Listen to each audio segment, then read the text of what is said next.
All right. Happy Monday. Good to see you guys. Thank you, Jesus, for another day of life, Mike. You know, absolutely. We're here together. Well, I appreciate you guys as always. God is good. Another day to get better. So I'm proud of our guys. In all three phases, there's a lot of things we did well on Friday night. There's still, when you watch the film, I'm excited to get with our guys later today. And I'm beat a dead horse for everybody listening. It's all still going to be what do we learn and where are we growing to. I learned some good things about our team too. How fast we started that game in all three phases. Really proud of that. But there's still a lot of things on film we got to continue to improve on. And we played 8 games. We talked about how big that game 8 is, and now we got to make sure that we play our best football game 9. But looking back at the game, proud of our team. Like I talked about prior, I think Maddox Madsen has best game as a Bronco. You talk about that young man, an elite competitor.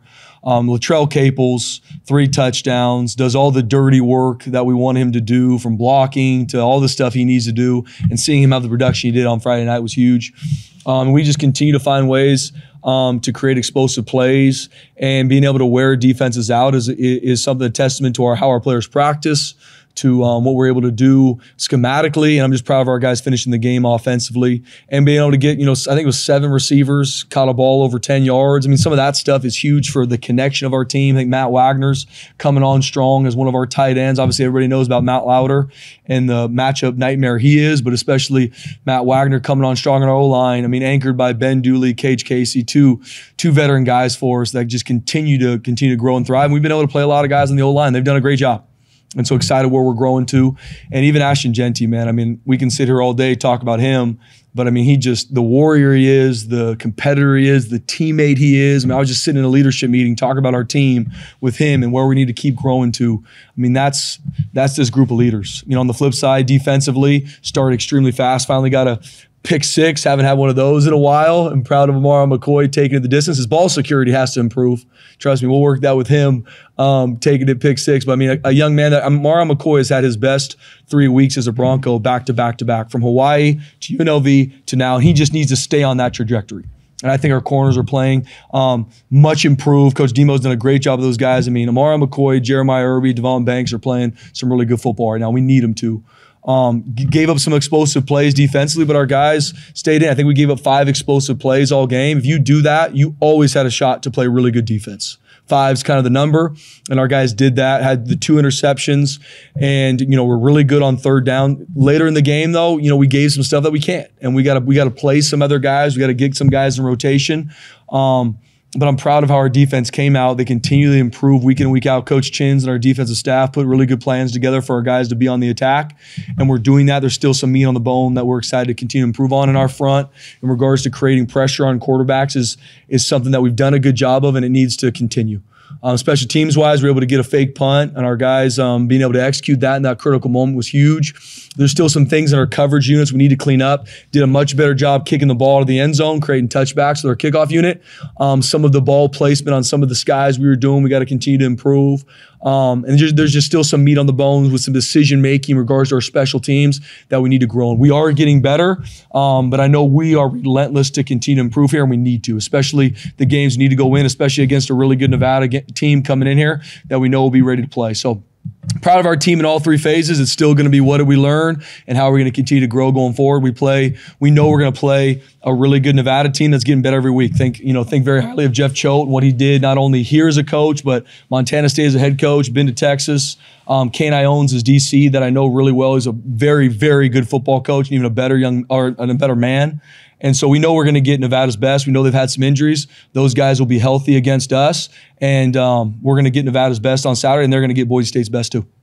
With that being said, open up for questions. As these teams continue to just load the box and do everything they can to stop Ashton, now that you're seeing what Maddox Madsen can do and this receiving core can do, I mean, at what point it's I guess a good problem you don't have to worry about on the other side, but at what point do they have to switch things back a little bit and worry more about the pass and that give and take there? Yeah, BJ, I mean, you put defenses in conflict.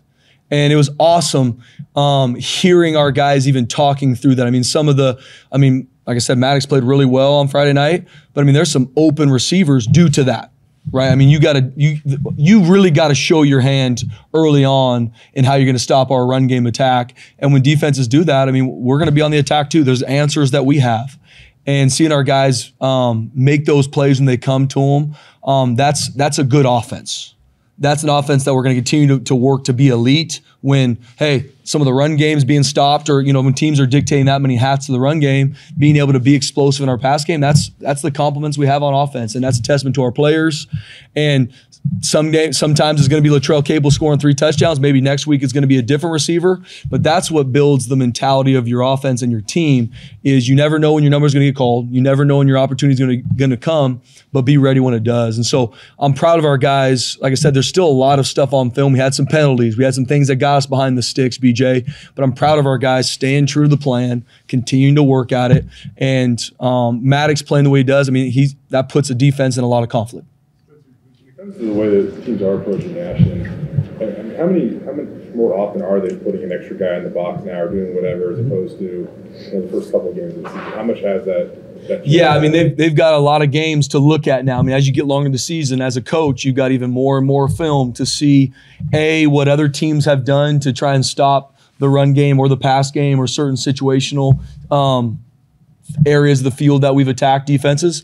And so we know early on in a game we're going to see their best run defenses. That could be pressures, it could be base defenses, it could be, whatever their kind of DNA is.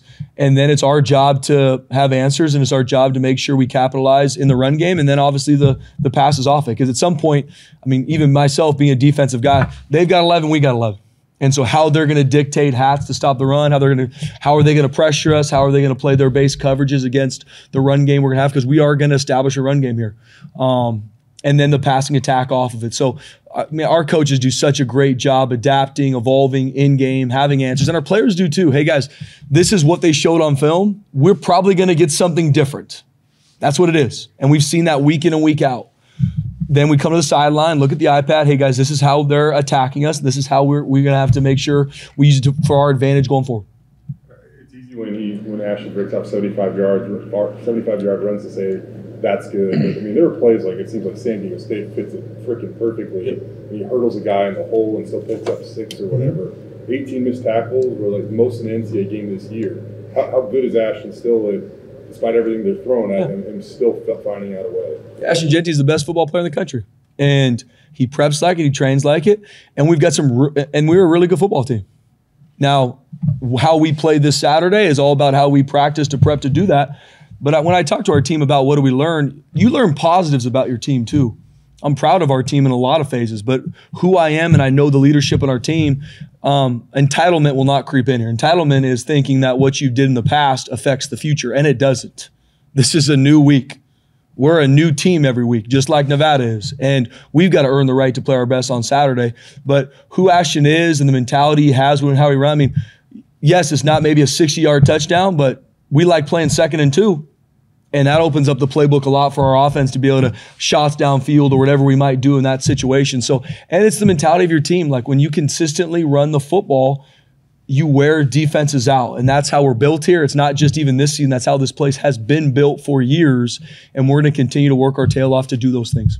What's the recovery process like for a guy like Ash, who's obviously sore, 30 carries plus, and just fixing that body and trying to get him to be in the best possible shape? I'm sure it takes a village. Yeah, Johnny. Yeah, it's something that he has to do from the second the game's over till kickoff, and how he takes care of his body in our training room, his sleep, his recovery habits. And that's no different, obviously, for him and the shots he's taken and the carries he gets, but it's for everybody across college football right now. This is week 10 of college football, maybe even week 11 of the college football season. So, and I'm going to tell our team this, there's not one team in the country that's fresh. That, oh my gosh, I feel the same way I felt like I did in fall camp. Everybody's dealing with injuries. Everybody needs to have somebody else carry the flag and step up. That's college football. And no different for our players, like Ashton especially, like how I get in the training room and how I get myself ready so I can have my best week of practice, so I can earn the right to play best on Saturday night. It's something that our guys are tirelessly working out every single day, and they need to. Because, the month of November, this is where everything shakes down. This is the compete month. This is where everything's kind of set. And for us, we're going to take it one day at a time. And rankings and this don't mean anything. It's all about how we can have our best Monday meetings, our best Monday practice. And the second I wake up tomorrow, it's going to be all about having the best Tuesday. For 3 hours of game time, do you monitor how many carries you get, or at that point you're just focused on trying to win the game? We're focused on trying to win the game, Mike. And obviously, as we go through a game, we'll look at those things. But when we get in a game, it's our whole team, coaches included, our best attack to go win the football game. And then obviously we're going to be smart with players to see no different defensively. How many reps are some of our D linemen getting? Are we getting worn down throughout a game? And that's also dependent on the depth you have at certain positions. But it is not something that I go into a game where, hey, this is by quarter or by half or by game, this is the only carries that Ashton get. I mean, it's all about going in to win the game. And that's no different than who Ashton is as a person. What do I need to do to win the football game? And then at the end of the day, we look at to see what the carries are and the yards are, but it's all about winning the football game. Are you comfortable with the carries he's been getting lately? I am. Back in August, you made a decision at quarterback, and you said Maddox gives you guys the best chance to win a game. How much has that proven true with the last 3 games as, teams have started to focus on who you call the best player in the country? Yeah, I mean, Maddox has earned it. And what he's done, not only in the offseason that, earned the trust of me and his coaches and his teammates to be called the starting quarterback going into game 1, how he's played through these first 8 games has continually solidified himself as that guy. And he earns it every single day. And who he is as a competitor, same thing. As I walk through to do media today, he's in there studying film. That's who he is. He's an elite competitor. He's critiquing himself on the couple plays that he didn't do well on Friday night, not taking all the pats on the back as, oh, I think I've arrived. Absolutely not. He's an elite competitor, and that's no different for a lot of our guys. That same thing, all the pats on the back, little by little, start to whittle that chip down. Maddox Madsen has a chip on his shoulder that he'll have forever. He's a competitor. And so proud of him. And I think at this point, people see that, I mean, he's a big-time quarterback. And that's not just my opinion. Watch the film. You've had 3 interceptions in the last 2 games. I know it was something you guys were pointing for. So anything that you guys did to get them, and they all seem to come at important times? Bob, I've been asked that question for years as a defensive coordinator, and I'm asking even now as a head coach. In regards to turnovers, it's no different than any other technique. Like, you keep working at it. We do all the drills. We practice it every way you can find. We're trying to be on the cutting edge to find other ways to train it, because creating turnovers is everything in this game. Eliminating them on offense and taking them on defense is the game. But our guys have kept working the drills, kept doing it in practice, and seeing it now show up. The interception against UNLV, huge play in that game. They always are big plays. No different this week. The pick 6 and the interception by Alexander Tubner in that game. I mean, they're monster plays in the game, and we're going to keep repping it. We're going to keep repping it in practice and finding better ways to do it, and we need to have another good week of practice doing it. So I don't know if there's one drill that you could point to. Like I said, I've been doing this for a long time, but it's the mentality and the habits you create, and the more we can continue to create some pressure on quarterbacks, we're going to be able to get some throws. If you look around like college football right now, Ashton has us looking at the Heisman odds, and is it like, if you look at the quarterbacks, Cam Ward, guy on an extra year COVID year, Dylan Gabriel, extra COVID year, Jackson Dart, 4th-year starting quarterback, Indiana QB, extra COVID year, and then you have Maddox as a sophomore. What is the key to the developmental process? Like, there's not like a whole lot of like young QBs really thriving right now. Yeah. A lot of these older guys. So like, what is the key to getting these guys off on the right foot and developing them? Yeah, I think so much of that is, first off, what we are about here at Boise State, Jay, and I'm very open about this. We are a developmental football program. We don't just go to the portal or go to junior college right away. Like, we're always looking for the best football players around. Let's not get that twisted. But we're about development, and where a player is as a freshman, where we can grow him to as a sophomore, where we can grow him to as a junior. And so even looking at Maddox, he's a sophomore, and he's been here the whole time. And he's gotten better since he walked in. He got better from last season. He's getting better week to week. We focus on that here. We focus on growing our football players and everything they do, not only just the football schematics or the fundamentals, in the training room, in the weight room, growing their bodies, growing their habits as young men. Like, that is what we do here. That's what we focus on. And so seeing a guy like Maddox Madsen, who's a redshirt sophomore, who's doing some really good things, he's going to continue to improve. Maddox Madsen has not played his best football. That's what fires me up. That's what fires me up as a coach. And I can say that for multiple guys on our team that now are getting highlighted in regards to how they play. And my first thing to them is, I know you haven't played your best. I know you're not even close to tapped in regards to who you are as a young man either, because that's life. Like, we're all on a journey, and it's my job to make sure that we are all focused on what we are attacking, what we are going for, not looking behind and soaking up in what we've done to this point, because it really doesn't matter. That was Dirk, really helped develop develop. I mean, obviously you brought him in for a reason. Yeah. I assume Maddox wouldn't be where he was if Dirk wasn't here. No question. Dirk Cutter is elite at not only developing quarterbacks, calling an offense, building an offensive game plan. He is elite. End of story. And I know when he tells those quarterbacks what to do from fundamentals to reads, they listen to him, and they should. And that's shown up in how Maddox has progressed throughout his time. It might be a little premature, but what's the ceiling for Maddox Madsen? You know, obviously you get seizing everything. Everything. You said the ceiling? His ceiling, yeah. You know, everything Ashton's doing is helping, but even Maddox's pocket presence, ball security, just how far can he go? Yeah. I mean, first of all, I didn't know we had a dual threat quarterback till last weekend. I found that out. That's something I learned about our team. Where his ceiling is, extremely high, because I know who he is as a competitor. I don't look at when people say, what's the ceiling of a player, how tall he is, how fast. No, to me, it's their mentality. If they have the right mentality, their ceiling just rose. Because like skill to me is talent plus character. And so, because someone could have all the talent, but they don't have the right character that forms the right habits, they're not going to have the skill to go be the player everybody wants them to be. Where Maddox has that. Maddox has talent and he has character at a high level. And so he's only going to continue to grow and thrive each game, each week, each offseason. He's only going to get better. When you seeing him grow even from when he first arrived here to now, and obviously, you know, you weren't working with him as much as a defensive coordinator, but just where have you seen his growth the most? Yeah, I mean, in all facets. I mean, not only in who he is as an overall athlete has improved a lot since he's been here. How he is in his decision-making. I mean, that ball is jumping off his hand. You know, like there's so many things. Like he's grown every single week because he works at it. How he reads the defense, the check. I mean, everything runs through Maddox. The run game checks, who he is in regards to the pass game, the reads, everything we're doing runs through Maddox. And Dirk does a phenomenal job with him training that. So when he goes in the field, he can operate everything we need him to operate. And he's grown in all those phases.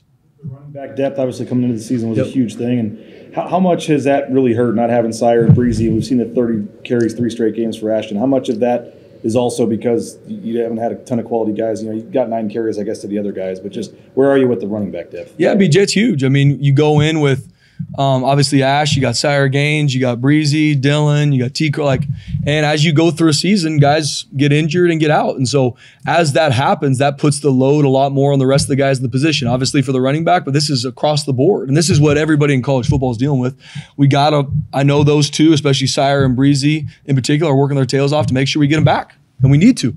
And I was just in the training room earlier today seeing them work their tails off to get healthy and be able to practice. So I can't speak to where exactly they're at. I know we need them. There was a question earlier in the season regarding Prince and where he was in the passing game. You know, past few weeks he's really shown up. First touchdown on Friday night. You know, how have you seen him kind of develop as the season's gone on? Yeah, I'm proud of Prince. I mean, especially early on the season, wasn't getting the targets or catches that I know he wanted and we wanted for him. And he just kept working. He stays after practice every single day to get extra work. If it's catching balls, doing some routes on air by himself, every single day after practice, he stays after. And he's getting extra film. So he's improving. And what started the season as maybe not getting the amount of catches that he wanted or we wanted for him, now he's getting those because he earns it. And he earns the respect of his teammates. He earns the respect with Maddox and the timing that's needed to be able to make some of those big catches. And so I'm proud of Prince. And I know there's still a lot more for him, for our team, and for him to continue to achieve this season. But I'm so proud where he's at now because I see him work at it. He's not getting this now because he was frustrated and wanted the ball more. That didn't happen. He just kept working. And so I'm proud of Prince. You said earlier this year, you know, he wanted to be more than just a deep pass route runner. He wanted to, you know, be able to get the short routes and get the medium routes. Yep. How much better are you seeing him in those short and medium routes this year? Yeah, Prince is getting to where he can run the whole route tree. I mean, there's multiple times where, 4th and 2 slant to Prince, where, you know, a year ago, he probably couldn't do that the way we needed him to. Now he can. And he's able to work the middle of the field in some of those intermediate passing routes and not just be a take the top off guy for us. And that's a testament to Coach Miller working with him, but really it's a testament to Prince and the work ethic and who he is to be able to do those things. At this point in the season, can be fun when you see a young guy make a jump, and maybe that guy last year was Matt Lauder. This guy this year kind of seems like it might be the other Matt on the, Matt Wagner. What have you seen out of him, and what has kind of led to his, success here recently? Yeah, I guess Matt Wagner is going to be a big-time player for us. I mean, he is going to be a matchup issue for defenses for a long time. And talk about a young man who's humble, hungry, works his tail off, had some injuries, missed a game, kept fighting, came back, does everything we need him to do, plays on special teams, makes the hard blocks, has a couple huge catches in the game, and his role is going to continue to grow because he earns it. And so, I mean, Matt Wagner is a redshirt freshman. He's a really good player for us now, and his ceiling is high because of his mentality and how he trains and who he is. So very proud of Matt Wagner. He's going to be a matchup issue for defense for a long time. This Saturday, what do you think stands out about Nevada? What is their calling card on both sides? Yeah, I mean, once again, they're going to be extremely well coached coming here. I think the world of Coach Choate, and his Nevada team's getting better week in and week out. They played a lot of games. They had a week 0 game. They had SMU on the ropes. They beat Oregon State well at home. They've got some really good wins. Last week was kind of one of those games where some stuff didn't go their way. But, I mean, that team plays hard in all 3 phases. Like I said, I don't know Coach Choate extremely well. I know Kane Ione very well, and I think the world of him as a coach. I know that defense is going to be relentless. They're going to be on the attack. They're going to be well coached. And I know offensively it's no different. They're getting some of their weapons back from injury, and I know they're going to be full strength against us. And I mean, their quarterback number 2 will be one of the most athletic quarterbacks we've seen all year. And he can make the throws. I mean, he's rated one of the top quarterbacks we've seen. He can make the throws. They can run triple option with him. They can do design runs. I mean, they're coming to their own offensive. They use some tempo in the Colorado State game that kind of worked in their favor. So I'm sure we'll see some tempo this week too. They get a lot of different personnel. They got a ton of running backs so that are all really talented. They've got a lot of transfers on both sides that have kind of helped them grow and develop. And they've got some weapons. They got a big 6'6" receiver on the outside that's really good at getting those 50-50 balls and blocks his tail off too. And like I said, defensively, they're going to be on the attack. I mean, they give you a lot of different front structures, and they play relentless. And that's a testament to their coaches, a testament to their players. And even on special teams, they're going to be on the attack. They're going to try to steal a possession on one of the phases. Their guys play hard. And I know in all 3 phases, we will get Nevada's best on Saturday night. And that's what we want. They're going to get our best too. Now we got to go earn the right to go do it in how we practice, because this is the most important game of our season. Why? Because it is the next one. And that's my focus, and that's going to be my message to our guys. We're going to clean up the game from Saturday today, and we're going to flip the switch, and it is all gas on Nevada because we know we're going to get their best Saturday, and we got to earn the right to go play that. And that's what's so cool about college football, especially when you get November, especially when you're playing conference games. You're going to get each other's best every week. And it's the teams that can focus on the process, focus on what matters, not on what's going to happen down the road, not even what's going to maybe happen in the game. No, let's have the best Monday we've ever had in your habits, in your process, in our practice, in our meetings. Saturday will take care of itself. Like, I want our guys to cut it loose, and we're not going to overcoach them on Saturday. I talked to them about attacking success. There will not be a Boise State Bronco that I ever want to take the field that's going to go out there and play with fear. Absolutely not. The way we do that, though, is how we practice. And we need to get to work and make sure we earn the right to play our best. Spencer, back to Dirk. You spent 80 hours a week with him up here. What's it like with him behind the scenes? How much fun is he having with this offense behind the scenes? And as part of those conversations, is it taboo to talk about next year? Do you joke about him coming back next year? Do you want him to come back next year? I absolutely want Dirk to come back next year. No, we don't talk about that stuff, Mike. We talk about Dirk is not only, as we all see, a phenomenal offensive coach, quarterback coach, game planner. He's a huge mentor to me. And I go in there a lot, from practice schedules to culture to messaging. Obviously, we've talked about Coach Pete. I Zoom with him once a week to make sure I'm not missing anything. But Dirk's a huge resource for me. He's a huge resource for our whole staff. And I think he's having an absolute blast because he loves these kids. And I think sometimes people don't understand that. The relationships he builds with these players, not just on the offense, the defense, the guys that he's texting, calling, checking on them. That's who he is. He's an elite coach. He's even better, mentor for these young men and a mentor for me as a young head coach, that I pick his brain constantly in regards to all facets of this game.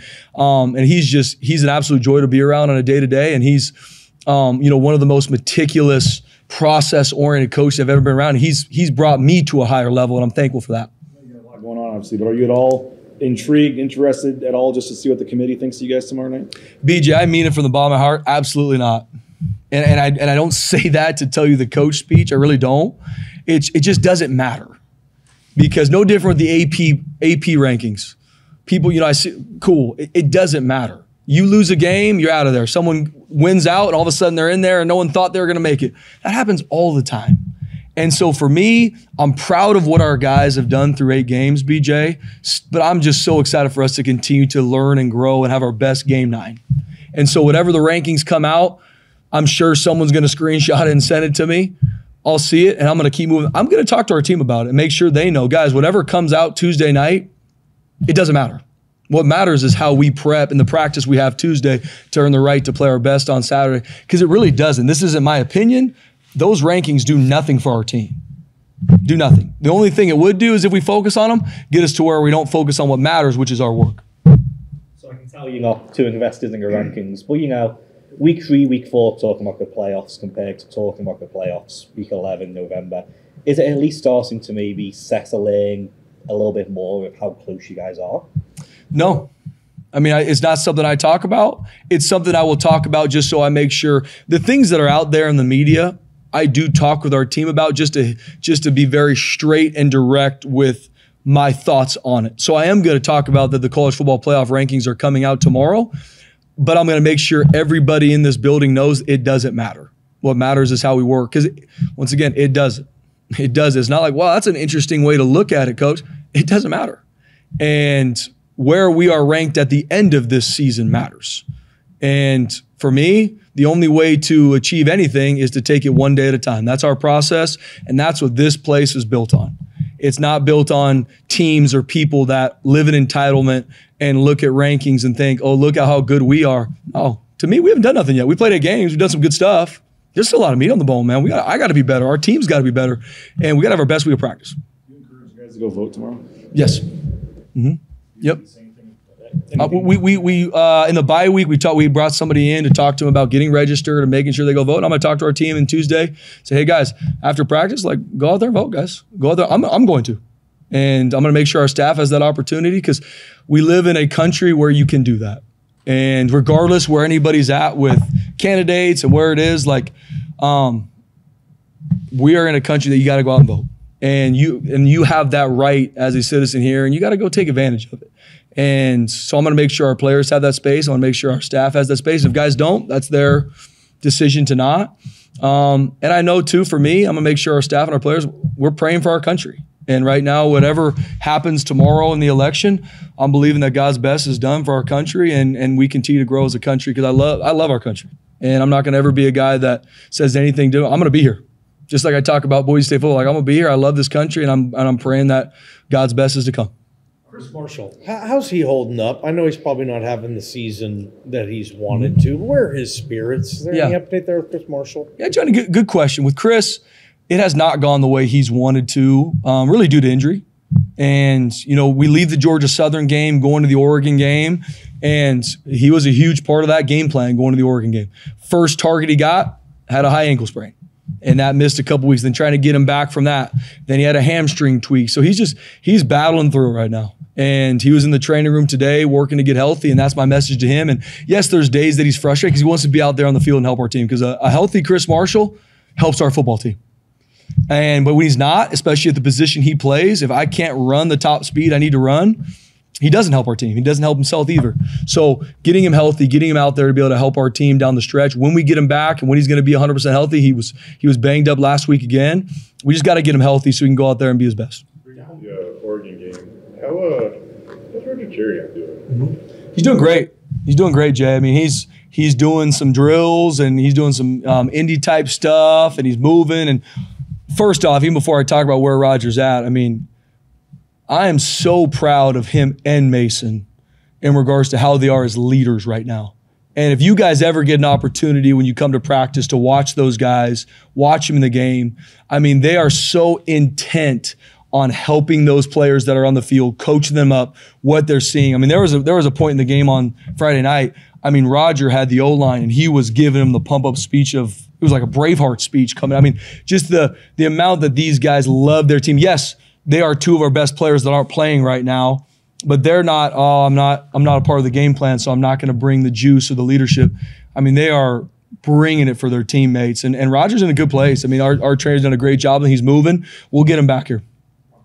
You had, down 4 offensive linemen this week. First off, at what point does that become a concern? And second off, just how's the line been able to respond? I know you next man up. We say this every week, but just how impressed are you with how well they've been able to respond to all this adversity? Yeah, I mean, Coach Keene, Coach Cutter, Coach Potter have done a great job. And I mean, with the O-line we've had out, being able to mix and match guys, get them in there, get them to compete at a high level. I'm just so proud of our staff. I'm proud of our guys, because that's the reality of college football is it's next man up. Blank player can't play. This guy's playing now, carry the flag. And we're going through it just like Nevada's going through it, just like everybody else in the country is going through it. Next guy's got to step up, and I'm proud of our staff, and I'm proud of our players. Thanks, Coach. Appreciate it, guys.